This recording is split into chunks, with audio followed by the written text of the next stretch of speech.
వచ్చేటోళ్ళు ఎవరు పోయేటోళ్ళు ఎవరు అన్న ఆఫీస్ అంతా తీసుకో అన్న.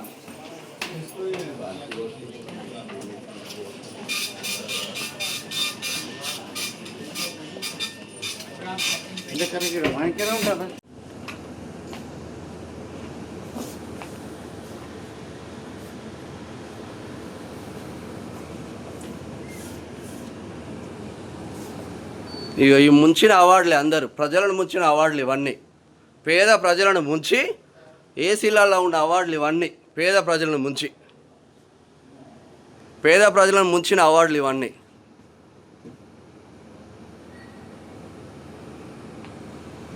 అయితే ఏం చేద్దాం ఇప్పుడు? మీరు ఇప్పుడు చేసిన మీరు ఎప్పుడు చెప్పాలి అప్పది చేయరా? మీరు కస్టమర్ ఇప్పుడు దాంట్లో ఏమంటున్నారు సార్? ఇప్పుడు ఒకసారి డాక్యుమెంట్స్ ఇవ్వండి. ఒక్క నిమిషం సార్, ఒక్క నిమిషం. ఓకేనా? చెప్పండి ఇప్పుడు చెప్పండి. వీడియో చెప్పేస్తాడు. Right, okay okay, good good. చెప్పేసినాడు. రైట్ రైట్ చెప్పేసినా. రైట్ లింగా మీరు చెప్పేసాడు. ఇప్పుడు మీరు ఇన్క్రెడిబుల్ ఇండియాలో ఒక పెద్ద సంస్థ. ఇన్క్రెడిబుల్ ఇండియాలో పబ్లిక్ ను మోసం చేసుకుంటూ కస్టమర్లు వస్తే November 30 ఒక 6 నెలల క్రితం కస్టమర్లు వస్తే November 30 రోజు వీళ్ళకు మొత్తం రిజిస్ట్రేషన్ లతో పాటు ఫార్మ్స్ ఇచ్చింది. గీతా మేడం ఇస్తే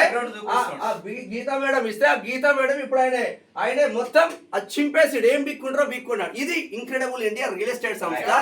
మరి ఎందుకు సంస్థను మోసం చేసుకుంటూ పేద ప్రజలను మోసం చేసుకుంటూ సర్వనాశనం పట్టిస్తున్నారు అనేది ఈ ఏమైంది మేడం? మీరు ఏం చెప్పిండ్రు మాకు? ఏం చెప్పిండ్రు? చెప్పాను కదా. మరి ఏం చేస్తున్నారు ఇప్పుడు? హెచ్ఎండిఏ మారిపోయింది కదా. ఏం చేస్తున్నారు ఇప్పుడు? టీసీపీ నుంచి హెచ్ఎండిఏ మారిపోయింది. ఎంతమంది మోసం చేస్తారు? ఎంతమంది మోసం చేస్తారు? మోసం చేయలేదు. ఎవరిని మోసం? మరి ఏం జరుగుతుంది? ఇంతమందికి రిజిస్ట్రేషన్ చేస్తున్నాము. మీ ఇంట్లో పిల్లలు ఉన్నారా? నా ఇంటి గురించి మీకెందుకు?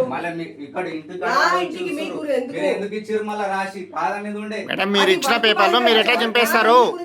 Hello madam, Geeta madam, Geeta madam, Geeta madam, Geeta madam,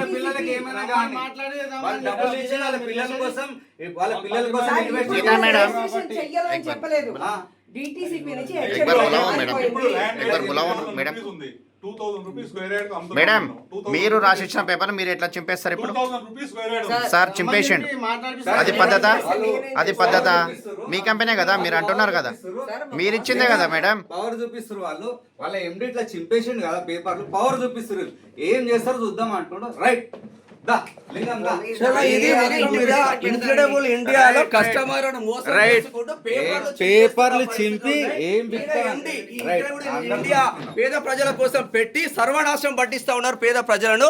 ఆయన ఎండి గారు మరి ఏం చేస్తారో చూద్దాం. ఇక దానికి సంగతి ఈ ఎండి సంగతి, ఇన్క్రెడిబుల్ ఇండియా సంగతి. పేద మరి ఇక్కడ రాష్ట్రంలో ముఖ్యమంత్రి ఉన్నాడా? రాష్ట్రంలో ముఖ్యమంత్రి రేవంత్ రెడ్డి గారు ఉన్నారా? వందల మంది వేల మంది ఇన్క్రెడిబుల్ ఇండియాలో పెట్టుకొని పేద ప్రజలను మోసం చేసుకుంటూ సర్వనాశనం పట్టిస్తా ఉంది సంస్థ. ఎవరి కోసం పనిచేస్తా ఉంది ఇన్క్రెడిబుల్ ఇండియా?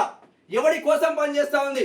6 నెలల నుంచి మొత్తం 7 సంవత్సరాల నుంచి చెప్పులు అరిగేటట్టు తిరిగినా కూడా ఇప్పటికి ఈ రోజు నవంబర్ 30 రోజు రిజిస్ట్రేషన్ మీకు కంప్లీట్ చేస్తామని చెప్పిండు.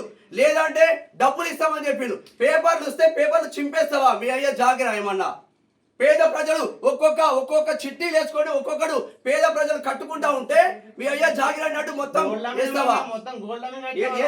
ఏం జరిగింది చెప్పు నువ్వు ఒకసారి. ఏం జరిగింది చెప్పు. మా భార్య పేరు మొత్తం గోల్డ్ అమ్మేసి తీసుకున్నాం మేము. నాతో పాటు 8 మందికి ఇప్పించిన మొత్తం అందరు రోడ్డు మీద వాళ్ళ ఏరుకు నా ఇంటికాడ వచ్చి ఇజ్జత్ తీసిరు. నేను ఇల్లు కాల్ చేసి బయట పారిపోయింది నేను వాళ్ళ కోసం. నేను వాళ్ళు వస్తే ఇంటికాడ ఉండలేక పారిపోయి వేరే దగ్గర రూమ్ కిరాయి తీసుకొని లాస్ట్ టైం వచ్చినప్పుడు ఏమైంది? 6 నెలల క్రితం అక్టోబర్ ఇస్తాను. ఒకటే చెప్పినాం మేడం, మీరు అక్టోబర్ అని చెప్పకుండా కావాలంటే 10 రోజులు లేట్ తీసుకోండి, కానీ మేము వచ్చినాడు మాత్రం కంపల్సరీ రిజిస్ట్రేషన్ చేసి ఇచ్చేయాలి, లేదంటే ఆ రోజు వాల్యూ ఉన్న ప్రకారం అమౌంట్ ఇవ్వాలంటే ఖచ్చితంగా అని చెప్పేసి నవంబర్ 30 తారీఖు నాడు రాసిచ్చింది. ఇందాక ఫోన్ చేస్తే సార్ రండి మాట్లాడదామని చెప్పింది. ఇప్పుడు సార్ దగ్గరకు వచ్చి మాట్లాడతాను. చింపేసింది. ఇక ఇప్పుడు పైసలు ఇస్తానంటే పైసలు లేదు, పేపర్ లేదు, ఏం లేదు, వెళ్ళిపోండి అన్నట్టుగా పవర్ మాట్లాడుతున్నారు. ఏం చూపిస్తాం పొలిటికల్ ఇప్పుడు అంటే కస్టమర్లకు ఏదైతే అగ్రిమెంట్ ఉంటుందో అగ్రిమెంట్ పేపర్లో చింపేసి ఏం బిక్కుంటారో బిక్కుండా అంటున్నారు. మరి రాష్ట్రంలో రెవెన్యూ శాఖ మంత్రి అప్పుడు పనిచేసిన రెవెన్యూ శాఖ, ఇప్పుడు పనిచేసిన రెవెన్యూ శాఖ పొంగులేటి శ్రీనివాస్ రెడ్డి గారు ఉన్నారా? రాష్ట్రంలో అసలు రాష్ట్ర సర్కారు ఉండదా? పేద ప్రజలకు అండగా ఇంక్రెడిబుల్ ఇండియాలో వందల మంది కాదు కొన్ని వేల మంది బాధితులు ఉన్నారు.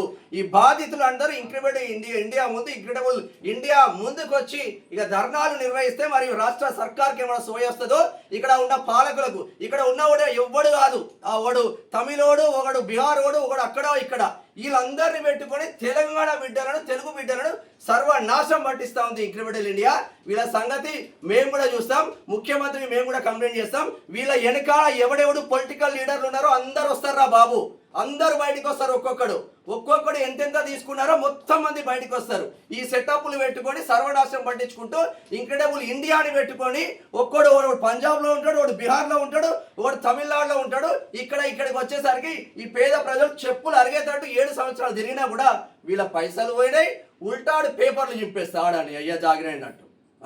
వీళ్ళ అయ్యా జాగిరా ఏం నడుస్తుంది? వెస్ట్ మేరడ్పల్లిలో ఉంటుంది, వెస్ట్ మేరడ్పల్లి సికింద్రాబాద్లో ఉంటుంది ఇంక్రెడిబుల్ ఇండియా. ఇంతకుముందు 5-6 నెలల క్రితం కూడా ప్రజా వాయిస్లో మనం కూడా వినిపించినాం. చాలా మంది ఇప్పటికే కొన్ని వందల వేల కాల్స్ మన ఛానల్ కూడా రావడం జరిగింది. ఇప్పుడు అసలు నార్మల్గా మాట్లాడదాం, ఈరోజు నార్మల్గా మాట్లాడదామని ఆ గీతా మేడం కాల్ చేస్తే మీరు రండి సార్ ఉన్నాడంటే ఓ నలుగురం వచ్చి మాట్లాడదామని వచ్చినాం. మేము వాస్తవంగా ఇక కెమెరాలు కూడా తీసుకొని రాలేదు. ఇక బాధితులతో ఓ రోజు వచ్చి వాట్ ఈ సిచ్యువేషన్ అన్నది మేము కూడా చూపిస్తాం. Thank you.